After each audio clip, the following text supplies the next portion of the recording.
하나님 말씀 창세기 20장 14절에서 18절입니다. 아비멜렉이 양과 소와 노비를 취하여 아브라함에게 주고 그 아내 사라도 그에게 돌려보내고 아브라함에게 이르되 내 땅이 네 앞에 있으니 너 보기에 좋은 대로 거하라 하고 사라에게 이르되 내가 은 1000개를 내 오라비에게 주어서 그것으로 너와 함께한 여러 사람 앞에서 내 수치를 풀게 하였노니 내 일이 다 선히 해결되었느니라. 아브라함이 하나님께 기도하며 하나님이 아비멜렉과 그 아내와 여종을 치료하사 생상케 하셨으니 여호와께서 이왕에 아브라함의 아내 사라의 영고로 아비멜렉의 집 모든 태를 다치셨음이더라. 아멘. 즉 아비멜렉이 양떼와 소떼와 노비들 그리고 땅 그뿐만 아니라 은 1000개를 이 아브라함과 사라에게 줍니다. 주는 이유는 간단합니다. 여호와 하나님께서 이 아비멜렉의 목에 칼을 대고 있기 때문이죠. 네가 돌려보내지 않으면 너를 죽이겠다라고 말씀하셨어요. 그리고 아브라함이 너를 위해 기도하지 않는다면 너는 죽을 것이다 라고 말씀하셨습니다. 자, 이런 상황에서 우리들 같으면 그냥 돌려보내면 되잖아요. 그런데 양떼, 소떼, 노비들 그리고 은 1000개를 주는 겁니다.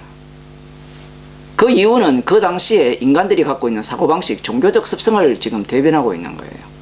신이 노여워할 때는 거기에 대한 재물을 주는 겁니다. 표현을 하자면. 어쨌든 아비멜렉이 지금 양떼, 소떼, 노비들 은 1000개를 아브라함에게 주는 겁니다. 주면서 이 저주를 지금 없애려고 지금 하고 있는 거죠. 자, 그럴 때 이 아비멜렉이 이러한 행동을 통하여서 이런 어떤 재물을 주는 데 있어서 기분이 좋냐라고 하면 기분이 아주 좋지 않아요. 불쾌합니다. 은 1000개의 이 액수라는 것은 어마어마한 그 액수입니다. 당시 이 고대 바벨론 연구한 사람들이 그 당시에 일일 노동자 임금이 0.5세겔 이렇게 이야기를 했으니까 1000세겔을 만든다 생각해 보세요. 그 신명기 22장 29절에 보면 당시에 이 결혼하는 대가로 그 아내를 데려오는 대가로 처가제부에 지불해야 될 그런 결혼 대금이 50세겔이라 이렇게 나오고 있거든요. 이 돌려주는 이 모습의 액수가 어마어마한 액수죠. 자, 지금 이 아비멜렉이 이러한 어떤 행동을 하는 목적은 분명합니다. 저주를 제거하는 거죠.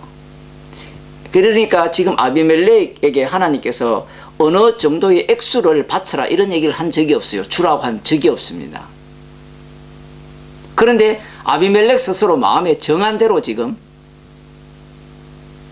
양떼와 소떼와 노비들 그리고 은 1000개를 내어놓는 거예요.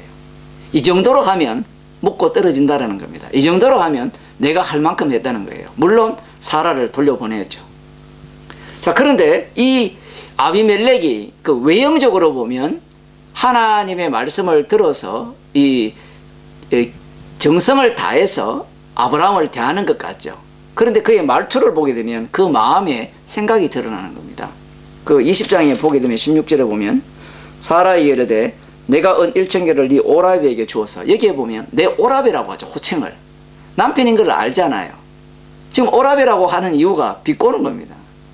너 때문에 너희들 둘이 작당해가지고 내 모양이 이 모양 이 꼴이라는 거예요. 그 말에 가시가 돋쳤다라고 표현을 하잖아요. 지금 요 하나의 이 단어를 통해서 이 아비멜렉의 마음을 대변하고 있는 거예요. 더러워서 준다는 겁니다. 표현을 하자면. 이런 태도를 지금 아비멜렉이 갖고 있는 거예요. 여기서 우리들이 생각할 수 있는 대목은 이 부분입니다. 지금 아브라함은 언약의 사람이거든요. 사라도 언약의 사람이에요. 영원한 할례 언약을 받은 언약의 사람입니다. 그렇다면 아비멜렉이 언약 속으로 들어오면 안 되냐 이 얘기예요. 절대 들어올 수 없습니다. 이게 언약의 사람의 능력이에요. 지금 그것을 보여주기 위한 하나의 역할이 아브라함과 사라 그리고 아비멜렉입니다. 그 아비멜렉은 자기가 많은 재물과 땅까지 제공한다 하더라도 땅을 제공할 뿐이지 언약 속으로 못 들어와요. 천국 백성이 될 수 없습니다. 자, 그런 과정에서 지금 최종적으로 이런 이제 말씀을 합니다. 17절에 보면 아브라함이 하나님께 기도하며 하나님이 아비멜렉과 그 아내와 여종을 치료하사 생산케 하셨으니 여호와께서 이왕에 아브라함의 아내 사라의 연고로 아비멜렉의 집 모든 태를 다치셨습니다. 아브라함이 하나님께 기도하니까 아비멜렉과 그 아내의 여종을 치료하사 생산케 했다는 겁니다. 자녀를 낳을 수 있게 하신 거예요. 지금 그러면 이 얘기를 왜 하느냐 이 얘기입니다. 지금 아비멜렉은 자녀를 생산하는 것이 자연스러운 일이라 생각했어요. 지금까지. 그런데 아브라함의 기도가 아니면 자녀를 생산할 수 없어요. 그 생육하고 번성하라 이 내용도 우리가 생각할 때는 그냥 자동으로 된다 생각했죠. 아비멜렉이 그 생각을 한 겁니다. 그런데 놀랍게도 기도함으로 말미암아 생산케 된 거예요. 그러면 이 내용이 아비멜렉과 아브라함이 보는 이 관점이 전혀 달라지는 겁니다. 아비멜렉은 그냥 그 순간을 모면할 뿐이에요. 이것을 통하여서 지금 하나님께서는 아브라함과 사라에게 무엇을 가르치고 계시죠? 뭘 가르치고 계십니까? 태를 다치게 하신 분이 누구시다? 여호와 하나님이시고, 그리고 약속의 자녀를 주시는 분도 여호와 하나님인데, 그 약속의 자녀가 어떤 식으로 주어지느냐라고 할 때는 기도를 통해서 주어지는 거예요. 누구의 기도를 통해서 약속의 자녀가 만들어집니까? 성도는 예수님의 기도로 응답된 결과물입니다. 예수님께서 겟세마네 동산에서 기도를 하셨죠. 그 기도의 내용은 십자가입니다. 십자가로 자기 백성을 만드신 거예요. 그래서 성도는 십자가의 완성물로서의 성도예요. 그래서 성도의 삶은 은혜를 받은 삶이죠. 모든 것이. 받은 은혜를 쏟아놓는 거예요. 받지 않는 것이 하나도 없는 겁니다. 지금 아비멜렉은 뭘 모르는가 하면요, 은혜를 몰라요. 은혜를 모르니까 아비멜렉은 마음에 정한 대로 봉헌을 하는 거예요. 오늘 설교 제목을 아비멜렉의 봉헌, 연보, 헌금이라 제가 이렇게 제목을 달았는데, 아비멜렉이 헌금을 많이 했어요. 엄청나게 했죠. 그런데 그 헌금을 하면서 마음속에 무엇이 깔려 있는가 하면, 내 이 저주를 없애주세요. 없애주세요라고 하면서도 그 재물이 아까운 거예요. 아까우면서 하는 말이, 내가 연보를 드렸죠. 내가 기도를 했죠. 내가 전도를 했죠. 내가 설교를 했죠. 내가 복음을 전했죠. 그 얘기를 끊임없이 쏟아내는 겁니다. 왜냐하면 받은 게 없기 때문에 그래요.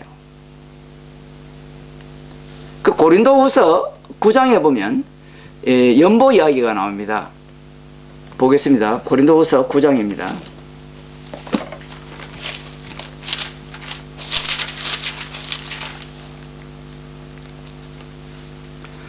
7절에 보면, 각각 그 마음에 정한 대로 할 것이요 인색함으로나 억지로 하지 말지니라. 하나님은 즐겨내는 자를 사랑하시니라. 이 말씀이 상당히 우리에게 익숙한 말씀입니다. 연보를 할 때, 헌금을 할 때, 하나님께 물질을 드릴 때 인색함으로 하지 말고 즐겨내어라 이렇게 말씀하죠. 그러면서 마음에 정한 대로 하라 라고 했거든요. 그런데 이 말씀을 아비멜렉에게 적용하면 아비멜렉이 마음에 정한 대로 했어요. 그리고 즐겨냈다니까요. 왜 즐겨낼 수 있었는가 하면 저주를 없앨 수 있기 때문에 그래요. 인색함으로 하지 않습니다. 헌금을 할 때 사람들이. 은 1,000개가 인색합니까? 땅까지 주겠다는데 소떼, 양떼, 노비떼를 다 주는 거예요. 노비들을. 인색하지 않습니다.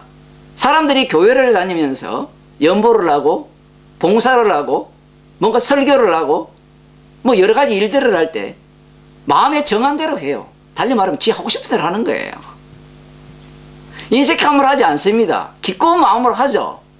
그런데 그 마음속에 한켠에 받은 은혜가 없기 때문에 그러한 어떤 행위를 통하여서 무엇을 받고자 하고, 안 주면 분노를 낼 이미 자세를 갖고 있는 거예요. 이 저주 없애지 않으면 하나님 두고 봅시다. 내 더 많이 바칩니다. 11조 하다가 좀 안 되니까 12조, 13조, 14조, 19조까지 하면서 더 많이 받고자 하는 그러한 행위를 서슴지 않죠. 저주를 없애기 위해서 기도하고, 저주를 없애기 위해서 봉사하고, 달리 말하면 천국 가기 위해서 그렇게 하는 거예요. 내가 했으니까 하나님 나를 천국 넣어주세요. 우리 집안에 있는 저주를 없애주세요. 저에게 이런 축복을 주세요. 재물의 축복도 주시고, 자녀의 축복도 주시고, 가정의 화목의 축복도 주시고, 만수무강하는 축복을 달라는 겁니다. 무엇을 함으로? 자신들이 하나님께 뭔가를 바침으로.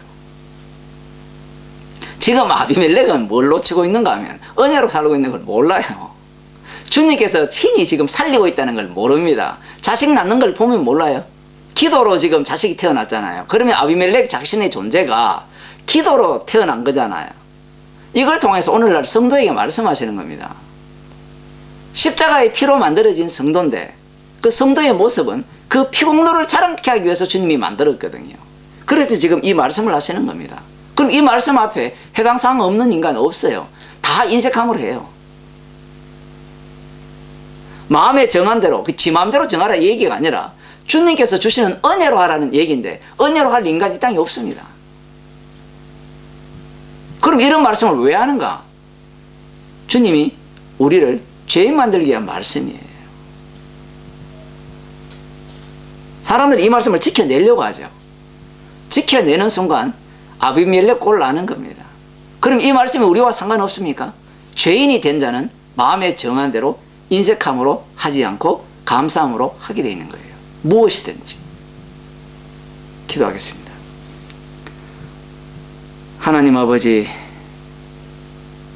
언약 밖에 있기에 어떠한 일을 하더라도 자신의 행위를 통하여서 복을 받고자 하고 그 행위가 자신이 한 행위이기에 생색내고자 하는 그러한 모습을 아비멜렉을 통하여서 보게 하심을 감사드립니다. 우리의 모습이 그러한 모습을 닮았고 그러한 가운데 우리들을 십자가와 만나게 하시고 주님께서 친히 죄인 만드셔서 우리의 마음을 낮추시고 십자가의 피공로를 자랑케 하는 주의 백성으로 하루하루를 살리게 하심을 감사하는 주의 백성이 되게 하옵소서. 예수님 이름으로 기도드리옵나이다.